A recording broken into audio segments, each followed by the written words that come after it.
ketogenic diet, your pounds gonna melt away. Unfortunately, it's not going to happen. I would never output the same performance.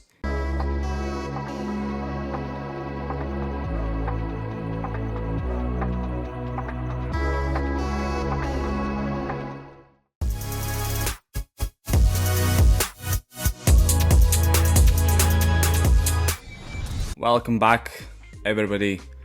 Today we are going to talk about running, how good it can be or can't be in order to lose weight or your body fat. Fortunately, we come to a conclusion that even though if you run and do running, it all bounces back to the calorie deficit.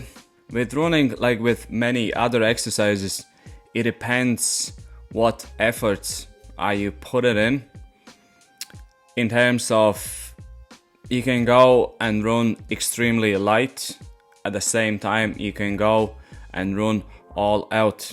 And usually what happens is when you are going lightly on yourself, more often you'll be able to continue for a longer period of time rather than just go and blow out yourself within the first few minutes. Your body generally uses two fuel systems mainly on the daily basis.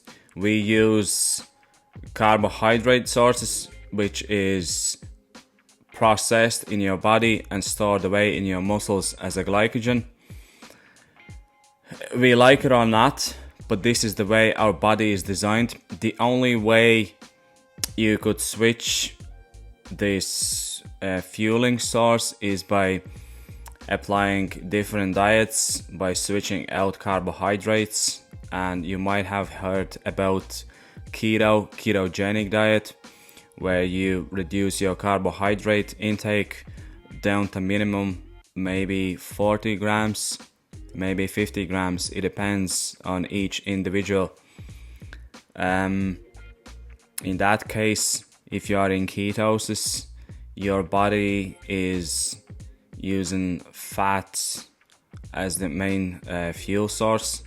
However, it depending what is the result you want out from your running.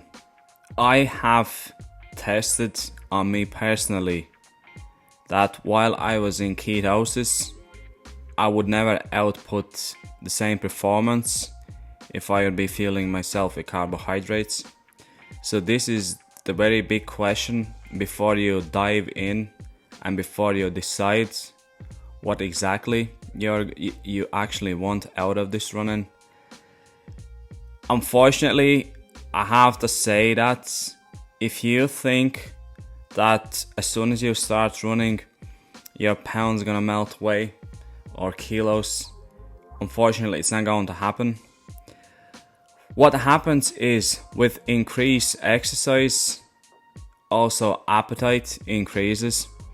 And a lot of times we might think that if I went out for half an hour, 1 hour run, so when you come back, you might think that now you deserve this long weighted treat.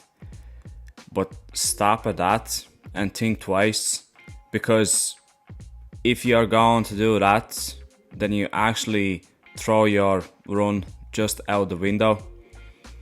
If your goal is to lose weight, running can be additional boost into this. But after all, you are still need to go live in a calorie deficit. We have another video talking about calorie counting and how other people say that it's not important.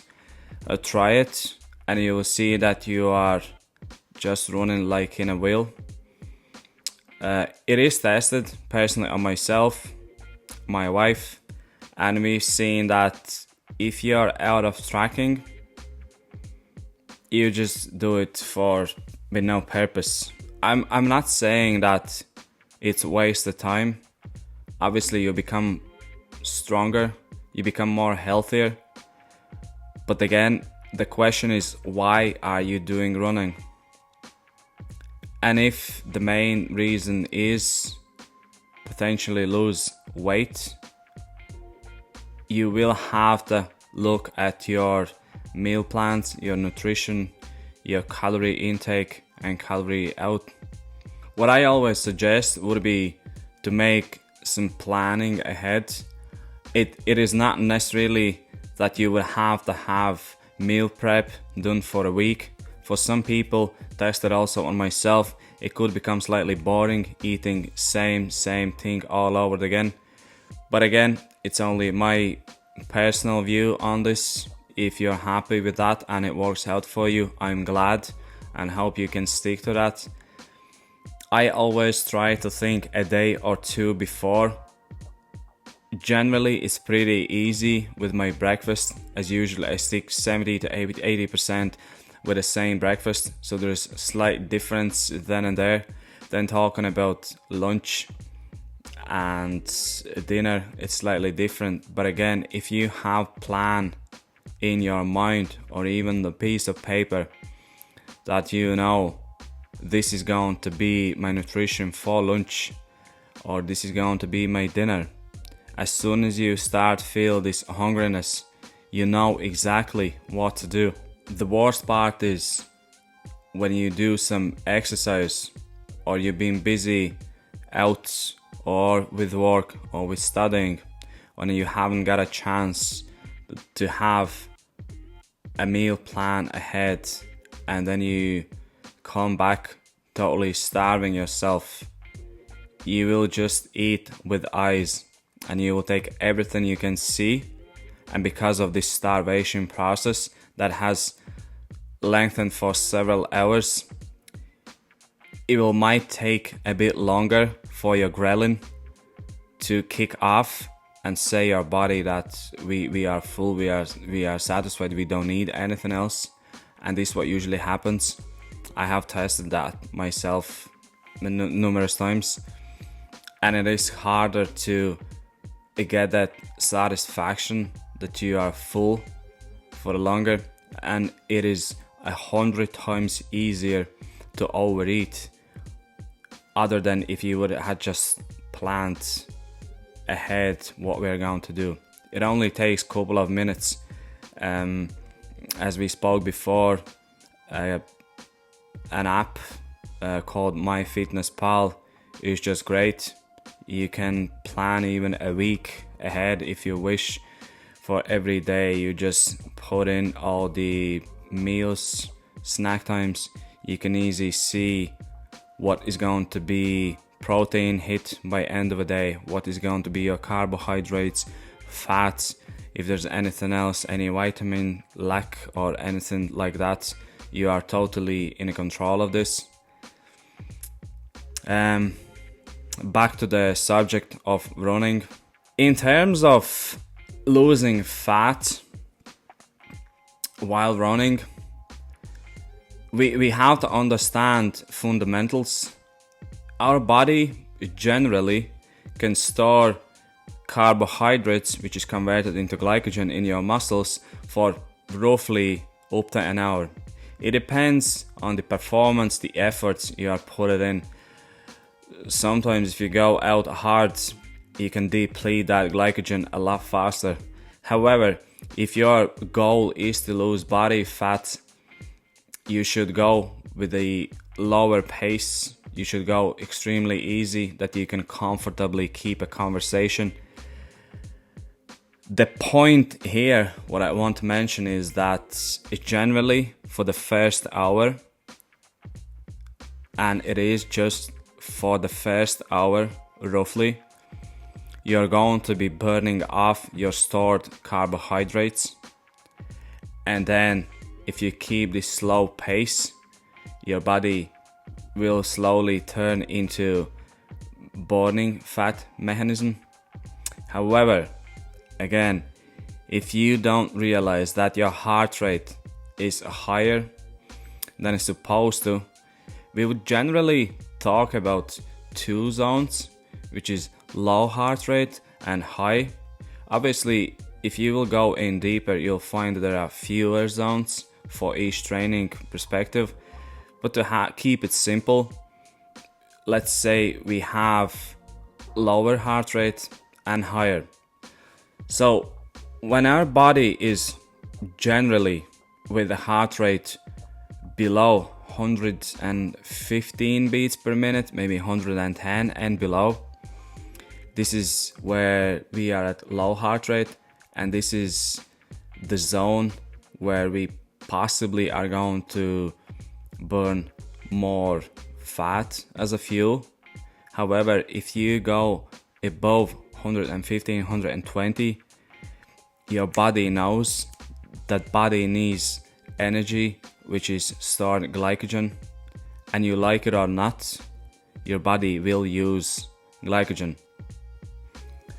That's why you would see that a lot of people suggest for fat loss, do walking, but that walking has to be not like ordinary walking while you do shopping, but it could be slightly more aggressive. You don't have to swing your arms around that they just coming off your shoulders. That's not necessarily required, but you would want faster walking than you usually move around. That could be even more beneficial. Again, we will have to combine this together with our nutrition. So it would still be looking at calorie deficit after all. And the good part about FitnessPal or any other macronutrient calculators is that if you are being 100% honest to yourself and you lay out your activity level, your daily routine, is it the office job behind the desk, or are you a truck driver, or are you, for example, a carpenter or DIY man who's generally on his feet all day long. See, all these things will be calculated different, so take this into account very carefully when you put down this information, because based on this application will also calculate roughly your required nutritional needs for the daily basis. They could be slightly different. Some of them might offer you, would you like more aggressive weight loss or something easier to achieve, which could take a bit longer period of time to do it. But usually what I realized is that if you do it slowly and over a longer period of time, you adapt more naturally to that. And once you reach the end of that period which you have set, you actually realize that you've been living like this, and you can just continue like that without tracking anything, and it just becomes a lifestyle. Whereas if you drastically try to reduce your calorie intake, you might feel this starvation, especially once you start hit that certain body fat percentage. You will see that you are getting more hungrier, and this could badly impact your mood, which is one thing. But secondly, when you reach that goal weight, and you will think, now I have achieved the result that I worked hard, is the payment back time, so I could allow myself this and that and this, and you could very easy come off the tracks. Whereas if you keep it gradually, it'll just become as a lifestyle. Even at times you will see that some snacking, some treating won't make a huge impact, and you can sustain that. Maybe if you had that late night snack, you just add additional half an hour on your morning run or any other type of exercise, and you will start live that way, and you will actually tune yourself. It's the same like with a sound. You will actually tune out the best sound for yourself. This is how your body is going to feel and look, and generally you won't feel this constant hungriness. You will be happy with yourself, and you won't be waiting this magic Friday or Saturday 3-day, which we usually pre-program ourselves, saying that weekend is the time, so now we can allow ourselves something more because we worked so hard. But generally, if you wish, you could allow yourself something anytime, any day, unless you being on top of your nutrition, that you don't go overboard, and also you keep moving. That's the main goal. However, don't forget, any time that you do a longer run, it could be a long run over the weekend, that doesn't necessarily mean that we can come back now and stuff ourselves. It's one of the biggest mistakes. We did that and we know how that feels, and it's no. Another thing in terms of running, we would have to mention that there are several devices. It could be smartwatch, could be phones with applications that track your distance. These devices will show you a rough estimate of the calories you are burning during the exercise. Again, it depends on how honest you are while typing in the data, because different weights on the person, different heights, all this matters. So if, for example, I put in my data in my watch, just a brief example, if I would be going out for the run, for a 10k run, with the pace I'm going, I would burn generally 700 calories. And if my wife will take the same watch, it might show even more, because she will be going slower, the same 10k distance, and she come back and it might show 900 calories. But that's not truth, because the data the watch was taking was my weight and my height, whereas she's 10-15 kgs lighter and she's smaller. So this also could impact and cause a lie when you start comparing your daily nutrition needs, because in a lot of cases, if you sync your watch or any device or even app on your smartphone, it will also link with MyFitnessPal, and it will then take off the calories you burned while exercising, and this will calculate out total calories. However, I usually don't look at that, because before you set up your daily calorie intake, you have already mentioned that I will be doing 3 or 5 exercises per week. Each exercise roughly will be X and X minutes. Or for example, I will do 300 minutes of exercising a week. I'm lightly active, and overall exercise amounts will be around 5. So the app will take that into account, and based on this information, they'll calculate you need 1750 calories, for example.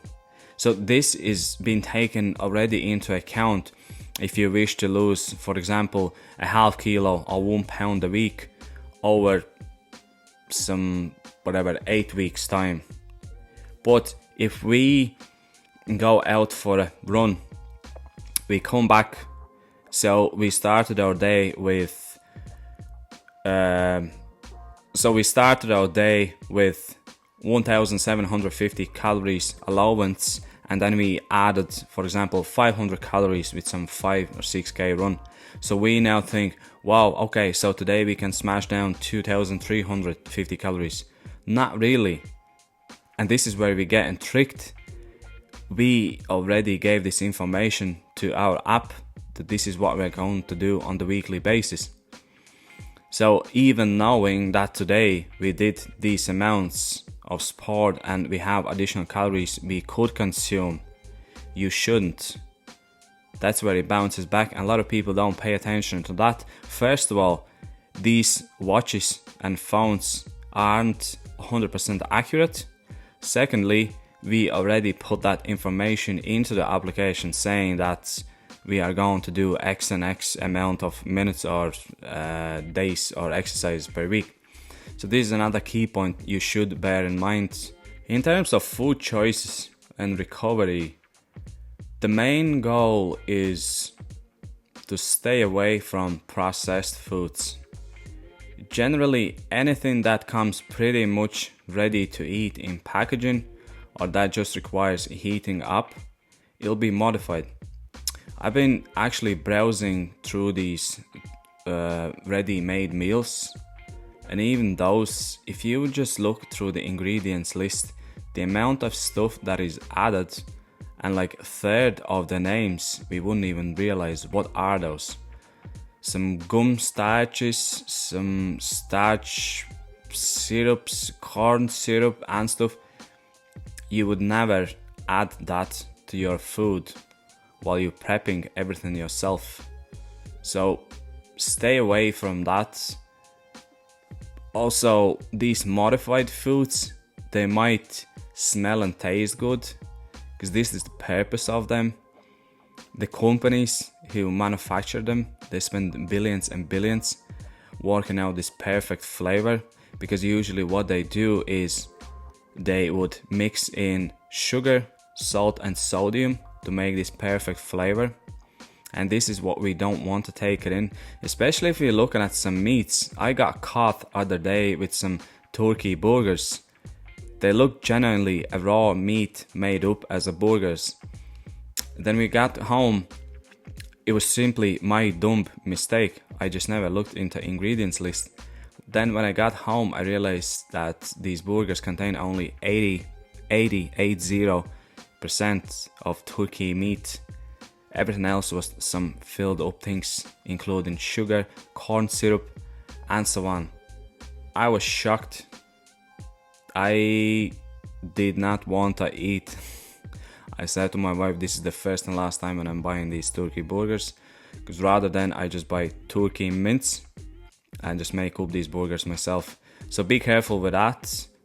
A lot of those modified processed foods are pumped up with sugar. Most of the times, if you see these pre-prepped foods, look at the nutritional list, you will see that carbohydrates has X amount of number, and also below there's sugars. A lot of times it could be even half of the amount of total carbohydrates, how much sugar are pumped in. If you don't pay attention to that, we can easily go down the road, and it's generally not healthy for you. And secondly, these type of foods, what they will cause a huge variations in your blood sugar levels, because usually this pure sugar, what is it going to do is going to shoot up your sugar levels, and then short time after it'll just drop down. In terms of if you want to stay healthy and have energy for a longer period of time, you'll stick to whole foods like rice. It's a slow release carbohydrate, so you have energy for a longer period of time. Especially it's good if you know that you're going to do some longer runs or exercises in the following day, or even it's extremely good as a recovery source if you had like early aggressive run in the morning, for example, and then in the lunchtime you would want to serve yourself something nice and that is proper food. Nobody else is going to take care of your body, and one thing is to move and do exercise, but also this body needs fuel, and as better quality this fuel is going to be, you'll feel better, you will feel better, and your performance will be better. And lastly, in terms of running, you will realize that over time, if you keep consistent, probably the best would be start off easy 2 to 3 times a week. It's totally fine if you do run mix in with walk. Don't try to overboard, don't kill yourself. Go slower pace. Even if you go on your own, take the pace that you would be able to speak with somebody. This will be more beneficial for yourself when you gradually start increase mileage and also exercise per week. But generally, once you start hitting 3 or 4 days a week, maybe even 5, if you feel comfortable, you also will realize that your speed start to increase. You'll see that you can go faster with easier breathing, which means your VO2 max is getting better. You're getting generally stronger. And the benefit of this is if we mix in some aggressive runs, for example, if you would have 4 runs planned for the following week, and in one of the days you're going out hard, we call it speed walk. Sometimes it could be tempo run, but that'll be slower.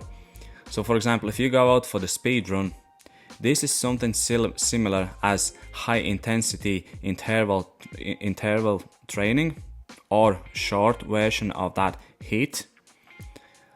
What this does is you will go out hard. You will generally work off your carbohydrates, which is your stored glycogen, but in your body you will cause afterburn effect, which means that even if you're not running or moving, your body will still continue to burn fat. How long after? It's hard to say. Everybody is different, so it could differ from time to time, but it's worth to introduce these high intensity running days as well in your running. But as I said, you only do that when you become comfortable, because if you are not, you can easily get injured, and in that case you have to stop running for some time until you get better, because there are many injuries that you can get while running. You won't even realize that someday you can just wake up and you have some strange pain in one of the areas. I had a bad calf pain for about half a year, and I was simply ignorant, and I kept pushing because I thought I will just overcome, which wasn't the case. So what I did is I extended my weekly mileage too fast, and because of my extra weight when I started this journey, my body couldn't cope with that, and that massive weight and strain that came onto my legs, it just made these chronic pains. I even went to the doctors and they couldn't really say anything, but then when we came down to the conversation explaining how long, what's going on, when did I start, and how long I've been doing, what's the mileage, how fast I'm going, and all this made the conclusion that I've been just pushing too hard on myself and I've been going too far a week. So be extremely careful. Start slowly. Mix in walking if required. Increase your mileage gradually. Don't be afraid. Mix your running with walking. If you see somebody going by like a rocket, ignore them. You don't know. Those guys may be out from the running club. They could be running from the age of 5. We don't know. I hope this message helps. We have to wrap it up, and I hope you will see one day in one of the races, or maybe just saying hello running by on the street.